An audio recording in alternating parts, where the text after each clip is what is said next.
Hey y'all, Grey Ghost 55 here. Coming back with another video. It's been kind of hectic all over the place here last week because considering it is just a couple days away from Christmas, and I want to wish everyone out there a very Merry Christmas from my family to yours, and tell our Lord and Savior Jesus, Happy early birthday! But without further ado, what I'm going to be doing in this video, I'm sorry for if the light's a little bit bright behind, but I'm going to do another cooking video. And I decided to do this recipe here. It's a pie. It's a custard type pie. And I just noticed there ain't a whole lot of information out there about it. It's out there, and I want to go ahead and say this recipe is floating out there in the internet. And credit to all those who's posted it before and their information. Just like I said in other videos, this is just my take on it. Anyway, like I was saying, this pie is a historical pie. It is called the Jefferson Davis pie, or otherwise known as the Kentucky pie. And it's to my understanding that this pie is out there, but it's not really. It's not like big popular like your regular flavors like apple or chocolate pie or peach pie or cherry pie. Here I am running off pies. Back to the core of it. So I quit being excited. Anyway, this is my favorite pie, not only because of the historical significance, but also because it's a really good tasting pie. And if you like a custard type pie, please try to bake this yourself. I mean, it is really good, especially on whip, like a Cool Whip or whip topping, or some people even put bourbon whip topping on it. It says it's really good. It's a really pretty flexible recipe. Quick cap over why it's called the Jefferson Davis pie is because of Jefferson Davis. He was president of the Confederacy during the war between the states of between 1861 and 65, otherwise known as American Civil War. His wife baked this pie, and it would later, of course stories are going to differ, historical is going to differ, because it ain't really set in stone. But the one that I could find, and credit whoever that website was, it escapes me. It was took to the Boone's Tavern in Berea, Kentucky, and it was said to given from the recipe was given from the Davis family to the tavern, and this recipe is supposedly real close to it. But it's a real good pie, and also the reason how I got it on there is because of my good pal Jamie. But anyway, like I said, the pie is pretty simple. While we make it, I'm going to give a couple of very brief explanations on Jefferson Davis. But without further ado, let's get started. Okay, I got you fellas set up. We have the recipe calls for a deep dish pie shell. Now I bought a pre-made one because I am not good of a chef to make my own pie crust. But they are frozen, and I'm letting them thaw till we get ready with the batter to pour in them. So usually when you make this recipe for one deep dish, I found out that it will make two regular 9-inch pie shell worth. So anyway, back to the recipe. I got my handy dandy KitchenAid here. Sad for a man to not own a rolling pin, but he's got a KitchenAid, but okay. So we'll start with 1 cup of brown sugar. Put it in there. Then we're going to do 1 cup of white sugar.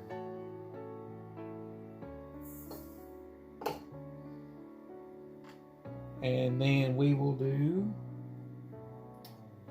our other solids here, which is a tablespoon of flour, 1/4 teaspoon of nutmeg, 1/4 teaspoon of cinnamon, 1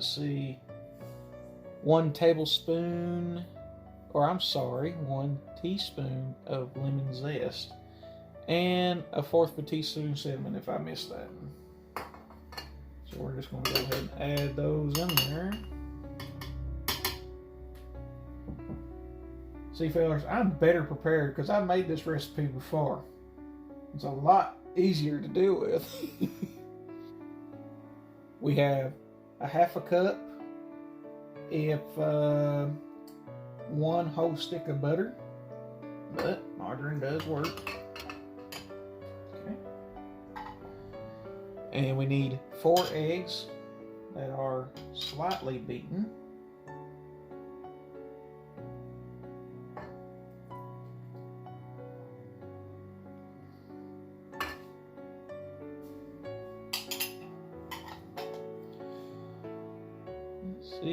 And a teaspoon of vanilla.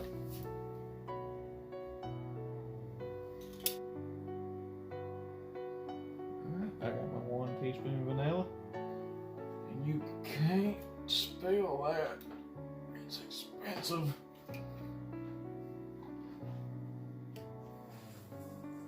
Okay, and the last part of the ingredient, which I didn't have quite here on the table, because I didn't want it to get too warm, is you need a cup of heavy cream. Which, of course, I want to say that I use these products, but I'm not endorsed by any of them by no such means. I just kind of find that they work best for me. There is 1 cup of heavy whipping cream.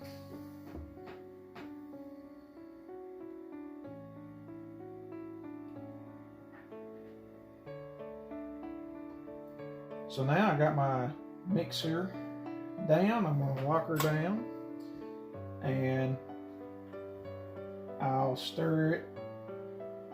But for a first note to discuss about Jefferson Davis, where he was president of the Confederacy during the Civil War.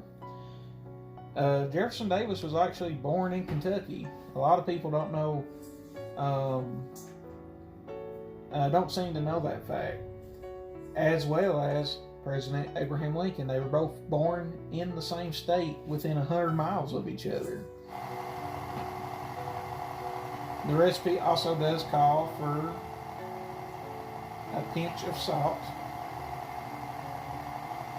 So I give a little dab right there.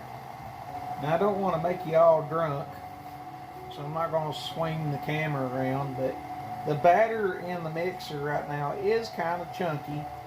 I guess where the sugars haven't completely broke down. And also the fact is my butter was softened / melted. But I do have a couple of flakes there floating around in the mix. And it is working on it. But it has a light brown texture.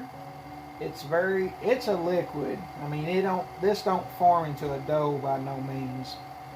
So if you feel like it's runny, it's supposed to be runny. This thing don't firm up like a certain potato candy that we won't mention how bad that recipe that turned out was. It tasted delicious, but it took me forever to get there. But anyway, this is just a batter. When you pour this batter in the pies, then you take those pie shells and you put them in the oven, which is preset heated at 400 degrees. And there'll be another step to that, but we'll get there when we get to that bridge. Now, another fact of Jefferson Davis is that he was also Mississippi's representative for the U.S. Senate before the war. He was also a war veteran. Now, it seems like a lot of people don't know a lot about that, but he was an officer in the Mexican-American War, which was the war that predated the Civil War. But Jefferson Davis was a very accomplished man. Aside from the obvious debates of the Civil War, he was quite accomplished. He could do he could work the offices the way. He was a pretty good leader by most accounts. Also up for the debate, but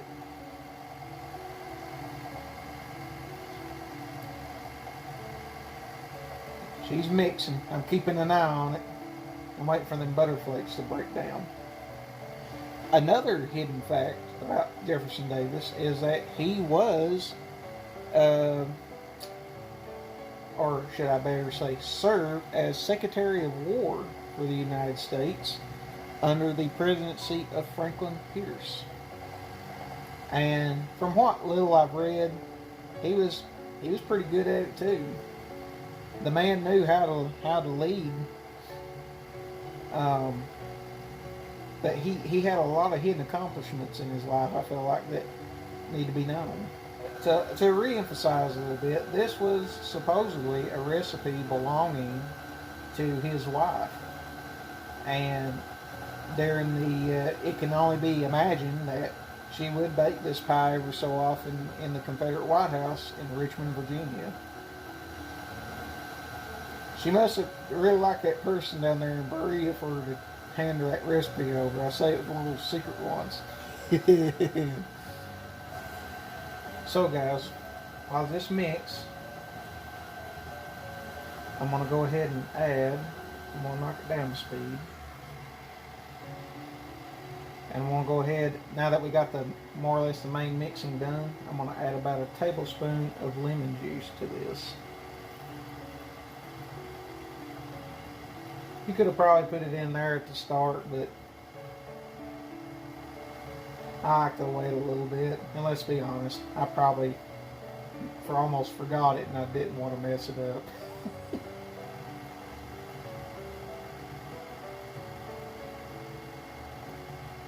While it stirs, I'm going to take our two 9-inch pie shells. This is how I bake my pies, is I'll get the two shells and I'll put them on a big cookie sheet, which if something happens, if they spill over, they got at least a little protection underneath them, so I'm not making a big mess in the oven. Because Lord knows anyone don't want to have to go crawl in their oven, except when they have to.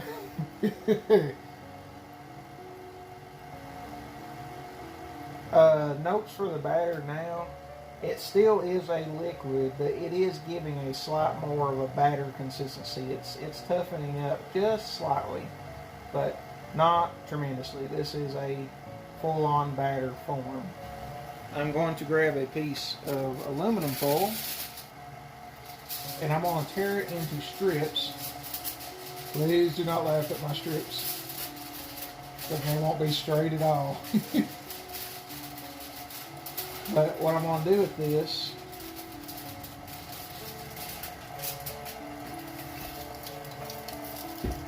is put it on the crust, the edging crust of the pie, and I'm going to break it down and fit it to shape.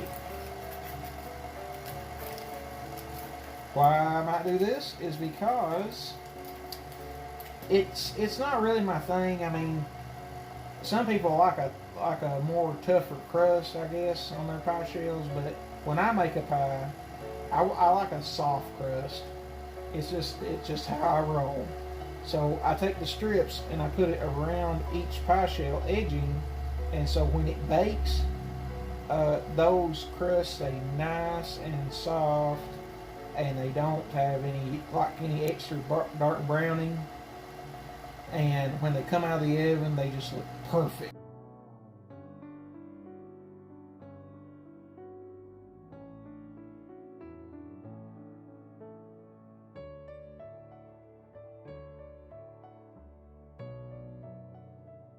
And of course, I mean, you can't get it all covered and you're a perfectionist like me, and you're inside, you're screaming because you don't have it right. I have to try to tell it, deal with it. But it's okay. I mean, if you have a little bit there that's exposed, the goal is just to cover the crust so when it bakes, it won't harden to where it's unpleasant. At least for uh, my family. I like that soft crust.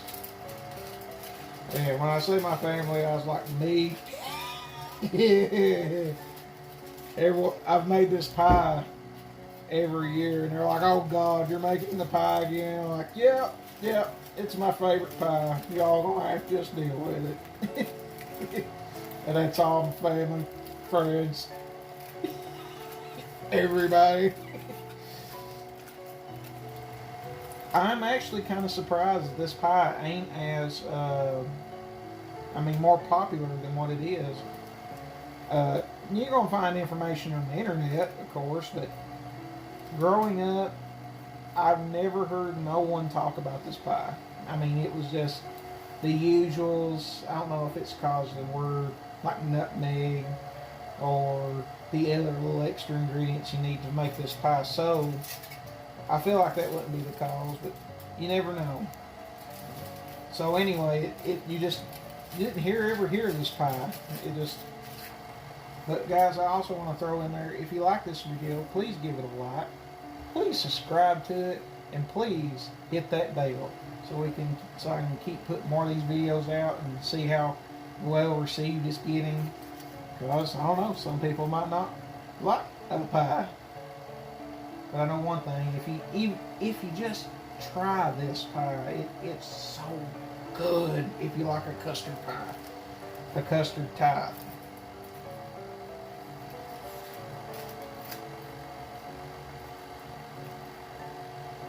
Alright, let's get one more piece of tinfoil. Let's check our batter. So, by the way, I am using a silicone spatula to give a little flexibility so I can get them edges down. Because I don't know about anyone else, but I ain't got the money to let all the ingredients just sit on the wall of the bowl and not get used. Oh yeah, it's got a lot of flakes in it, like that right there, all them butter flakes where it didn't quite break down, so I'm gonna have to give it a little gas, get it finished breaking them flakes down. Let's take a look now.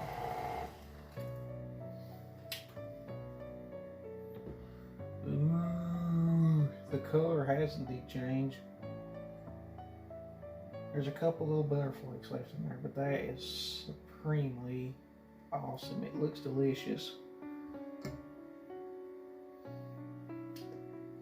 Scrape them sides again. You can see the flakes of nutmeg and cinnamon in there now. And it's turned into this nice, I don't know if you can see that right there. You can see it's runny, it's a batter, but if I'm using that terminology wrong, please excuse me, but I mean, there's a couple little solids left in there, but I mean, that looks delicious. I could probably drink that, but I'm going to advise not to do that because it has 4 slightly beaten raw eggs in it.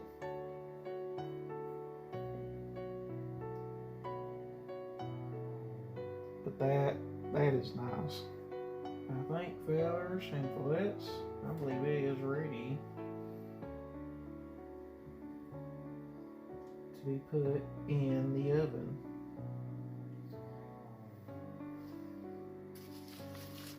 I do want to make a note is that the recipe says to have your oven preheated at 400 degrees and bake it for 10 minutes. And then reduce the heat down to 350 and bake 40 to 45 minutes.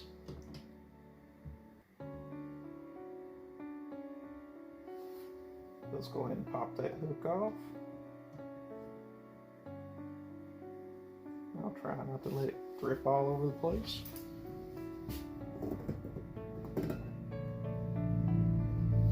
I don't know if you can see that. I'll try to get it you can see kind of what that color looks like. It's a pretty light, a creamy color. Probably helped with that heavy whipping cream. But it's just an overall, I like it. I like the complexion of it. It's just a pretty color. Anyway, let's pour our pie shells. I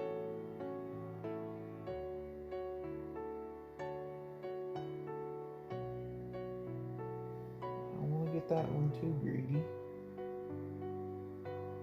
Let's go ahead and add the other. Give it a juice.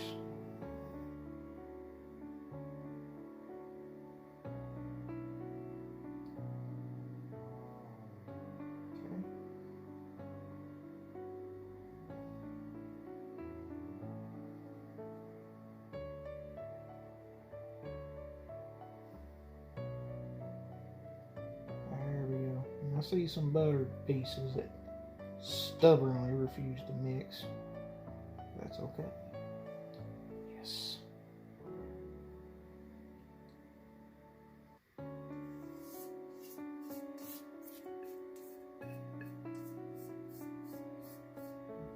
You see, I'm digging for that, that last bit of batter. Stuff is expensive. Cannot waste. Waste in this house is almost considered sacrilege. Ready goes here. The oven is just clicked. And it's now to take the Jefferson Davis pies out of the oven, and we'll see how they turned out.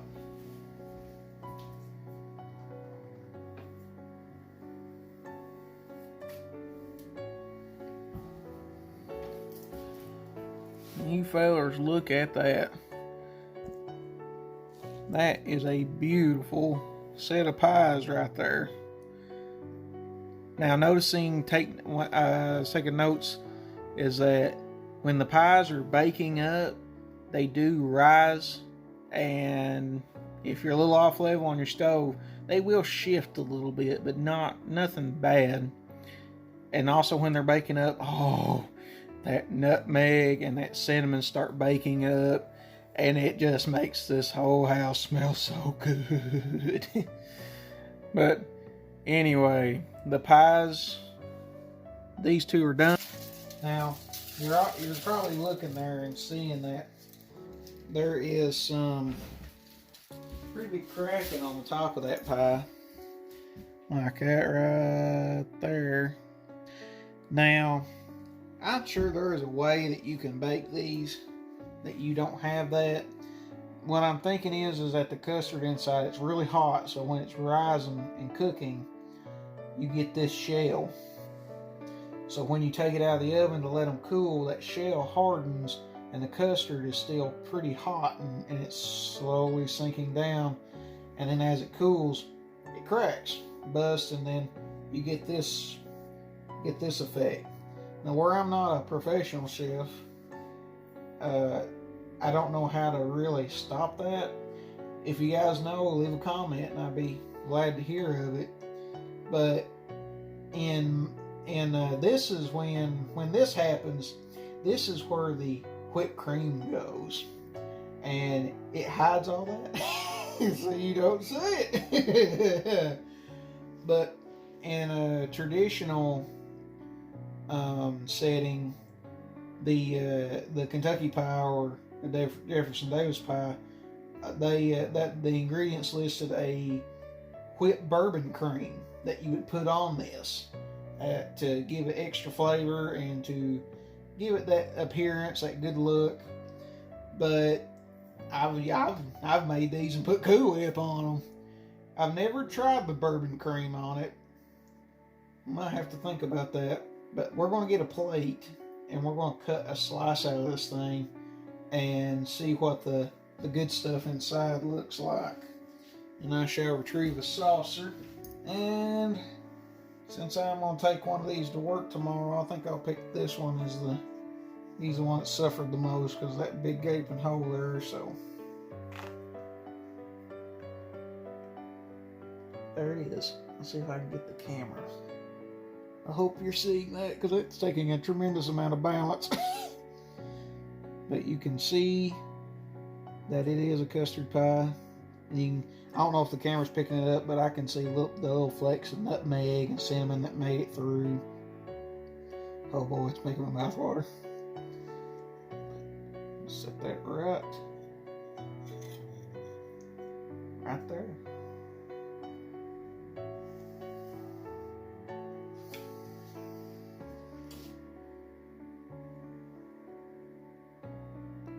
Now obviously that cracked layer on top, it messes with a little bit, but hey, it is not the appearance. The appearance does not affect the taste. So I'll get me a fork and we'll try this bad boy out.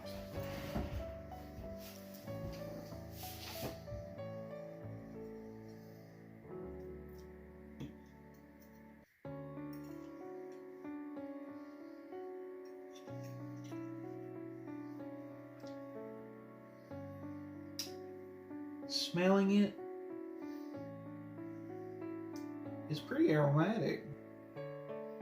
I can pick up the cinnamon, maybe touches of nutmeg.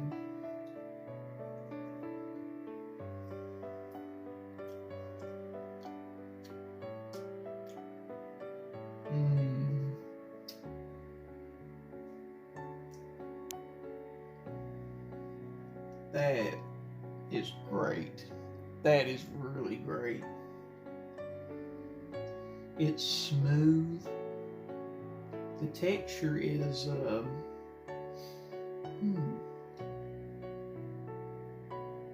See, the crust is probably would be different if you could figure out how to stop the cracking, but when I eat it or when I taste it, it's like you get that little spicy touch of spice to it from the cinnamon and nutmeg. And I mean, it's not hot by no means, but it's just this silky smooth texture. And then when you get that, you get a tiny bit of crunch from that crust on top. Whether it looks ugly or not, it's delicious. I'm gonna go for another.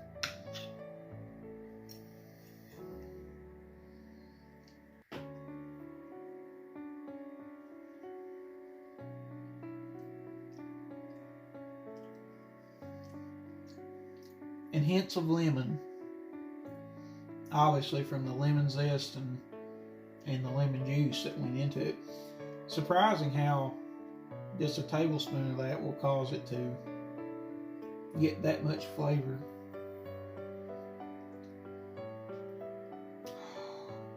Lord, that's good. Well, fellers and fillets, but remember, all glory goes to God. And I'll catch you guys later on the next video.